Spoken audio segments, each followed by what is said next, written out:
One going up, all this was so forget into today's video, which is going to be on Rygin King. I have on my second channel Everything Empo, have like 5 to 6 videos up. If you like lifestyle, cooking, etc., that then you can go over there and check out that video. Okay, so now I was on Twitter and I saw this comment popped up. I blocked out the young man name. Another senseless shooting at Jamaica. Man named shoot Rygin King and him girlfriend after a funeral and him baby in the car. I was like, really? So let me check. And then when I did, I realized that Nationwide 90FM had posted.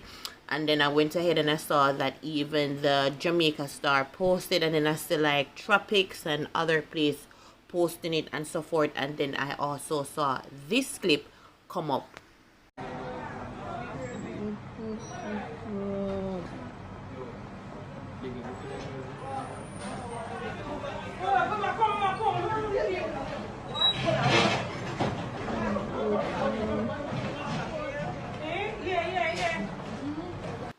So then that's when I was like, oh crap, it's really real that Rygin King has been shot at a funeral in Westmoreland. I hope all goes well and him pull through. So just sending out prayers and for Rygin King and his family. I'm not sure if the woman is dead because some say she dead and some say she don't. I'm not sure, right?